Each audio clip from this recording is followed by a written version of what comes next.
नमस्कार दोस्तों, आपके अपने चैनल यामिनी ज्योतिष में बहुत बहुत स्वागत है। आज एक सिंपल सा टॉपिक लेने जा रहा हूँ। सेकंड लॉर्ड जो होता है कुंडली में, यानी द्वितीय भाव के जो स्वामी होते हैं, जब वो अलग अलग जगह पे किसी भी भाव में जाके बैठते हैं तो कैसे आप उससे फलित कर सकते हैं, ये मैं आज आपको बताने जा रहा हूँ। बहुत ही सिंपल तरीके से एक एक एग्जाम्पल मैं उसमें लूँगा, लेकिन आप इसको टेक्निक समझने के बाद इसमें और कॉन्सेप्ट्स आप जोड़ सकते हैं। उसके साथ कोई ग्रह बैठा है तो उसको भी साथ में मिला के फिर फलित कर सकते हैं। लेकिन आपको मैं बेस बता दूंगा कि फलित कैसे करना है, ताकि कॉन्सेप्ट क्लियर हो जाएगा। तो वीडियो रन करने से पहले सबका बहुत बहुत धन्यवाद।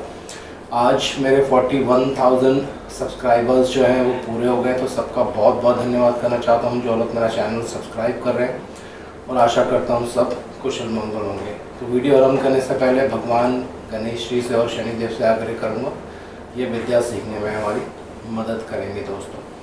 तो आइए वीडियो आरंभ करते हैं। तो आज बात करने जा रहे हैं द्वितीय भाव के स्वामी जब कुंडली में अलग अलग जगह पे बैठे रहते हैं तो किस तरह का परिणाम आपको मिलता है। तो दूसरा भाव जो होता है कुंडली में, ये कुंडली में सेकंड हाउस है, यानी दूसरा भाव।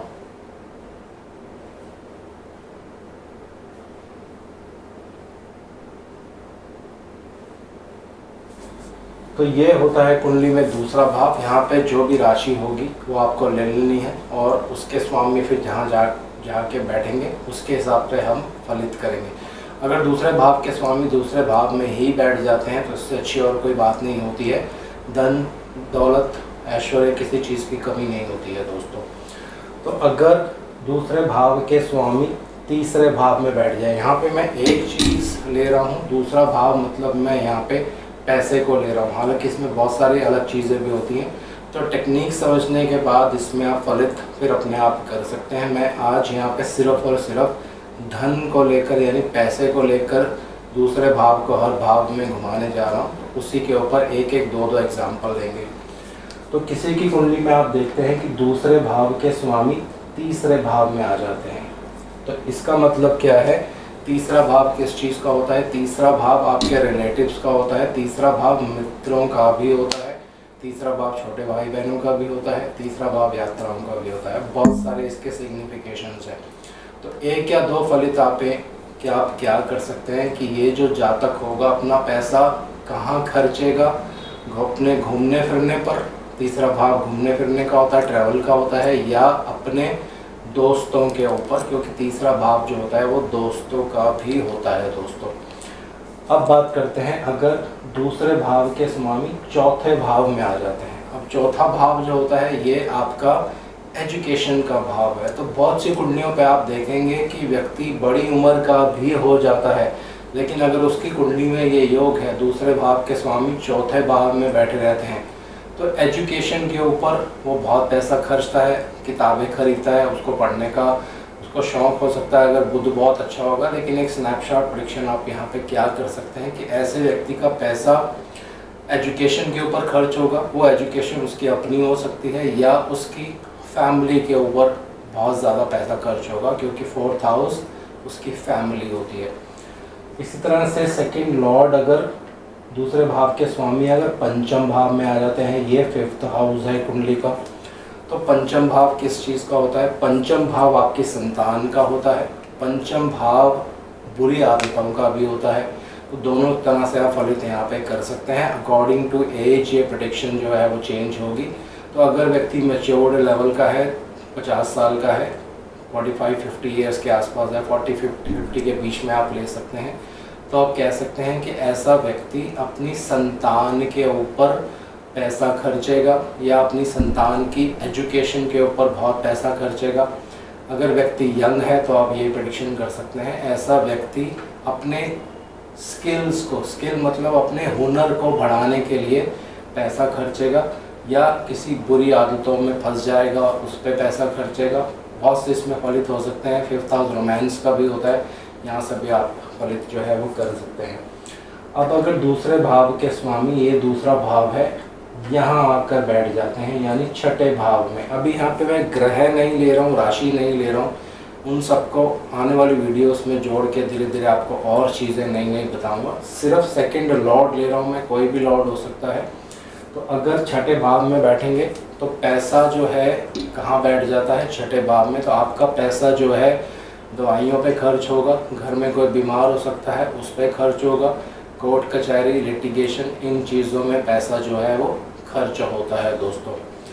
अब दूसरे भाव के स्वामी चलकर अगर सप्तम भाव में आ जाते हैं, ये कुंडली का 7th हाउस है, सप्तम भाव, ये पत्नी का भी भाव है, ये ऐशो आराम का भी भाव माना जाता है। 7वां भाव आप नोट कर सकते हैं, ऐशो आराम का भाव भी होता है। तो अकॉर्डिंग टू एज फिर आप फलित कर सकते हैं। अगर यंग जातक है या जातिका है, दूसरे भाव के स्वामी अगर सप्तम भाव में है, तो आप कह सकते हैं ऐसा व्यक्ति अपनी ऐशो आराम को पाने के लिए पैसा खर्चेगा, या अपने शौक को पूरा करने के लिए ये बहुत ज़्यादा पैसा खर्चेगा दोस्तों।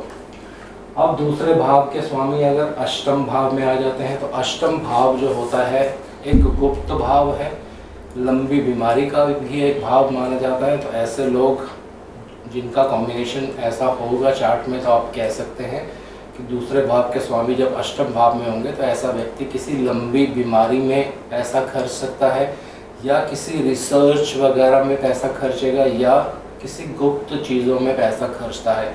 तो 8th हाउस जो होता है सेक्स को भी कहते हैं दोस्तों। तो अगर सेकंड लॉर्ड चलकर यानी दूसरे भाव के स्वामी चलकर 9वें भाव में आ जाते हैं, ये कुंडली का 9th हाउस है। तो ये कुंडली का 9वां भाव है, इस पे नंबर 9 लिख देते हैं। तो अगर दूसरे भाव के स्वामी 9वें भाव में आ जाते हैं, तो व्यक्ति अपने पिता के ऊपर पैसा खर्च सकता है, या किसी लंबी यात्रा या धार्मिक यात्राओं पे पैसा खर्च कर सकता है। अगर दूसरे भाव के स्वामी 10वें भाव में आ जाते हैं, ये कुंडली का 10वां भाव होता है। तो 10वां भाव आपका कर्म क्षेत्र है, आपका प्रोफेशन है। तो आप अक्सर आप देखेंगे जिस कुंडली में ये कॉम्बिनेशन होता है, तो ऐसा व्यक्ति अगर बिजनेस करता है तो ये बार बार पैसा कमा के उसी को फिर से अपने बिजनेस में रोटेट करता है। तो अगर ये कॉम्बिनेशन है तो ज़्यादातर ऐसे कुंडलियों में आप देखेंगे ऐसे व्यक्ति अपने बिजनेस पर पैसा खर्चना बहुत ज़्यादा पसंद करते हैं दोस्तों। अगर दूसरे भाव के स्वामी 11वें भाव में आ जाए, तो ये कुंडली का 11वां भाव है। तो ये मैं जल्दी से यहाँ नंबर लिख देता हूँ ताकि आपको ये याद रहे कि जहाँ पे नंबर लिखा है वो 8वां भाव है, वो 11वां भाव है। यहाँ पे नंबर 11 लिखा है तो 11वां भाव है। दूसरे भाव के स्वामी अगर चल के 11वें भाव में आ जाते हैं, तो सिंपल सा एक फलित आप यहाँ पे क्या कर सकते हैं।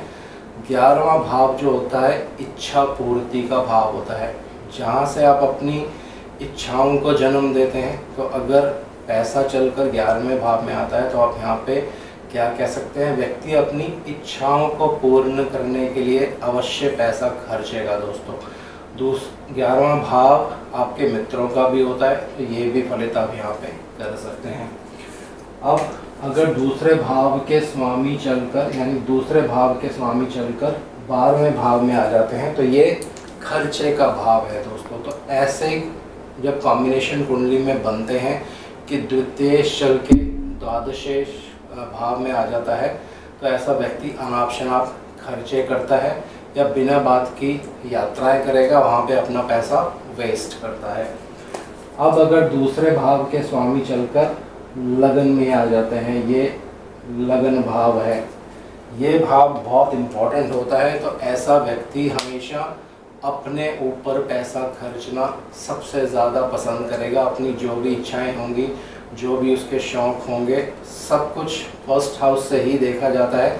तो पहली प्रेफरेंस अपने ऊपर पैसा खर्चना उसको बहुत अच्छा लगेगा, और जीवन में पैसा कमाना भी उसको बहुत अच्छा लगेगा, क्योंकि पैसा चलकर स्वयं लगन में आ जाता है। तो ये योग कुंडली में बन जाता है दोस्तों।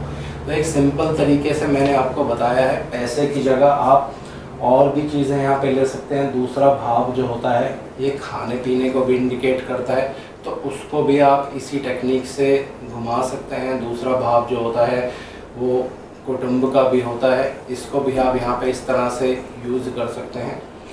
तो एक सिंपल तरीके से मैंने आपको बता दिया कि धन के स्वामी कुंडली में जहाँ जाके बैठते हैं व्यक्ति का पैसा वहीं से खर्च होता है, और इसको उल्टे ढंग से भी रोटेट कर सकते हैं। ये नेक्स्ट वीडियो में करेंगे कि किस भाव के स्वामी जब कहाँ आके बैठते हैं तो उस जगह से आपको धन की प्राप्ति होती है। अभी हम क्या कर रहे थे, धन के स्वामी को अलग अलग जगह पे जाके बिठा रहे थे कुंडली में और देख रहे थे कि पैसा कहाँ जा रहा है। लेकिन जब इसको उल्टा करेंगे तो फिर आप यहाँ से भी फलित कर सकते हैं कि पैसा कहाँ से आ रहा है दोस्तों।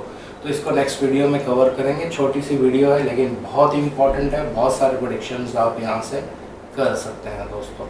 तो आज इस वीडियो को यहीं विराम दे रहा हूँ। जय शनिदेव।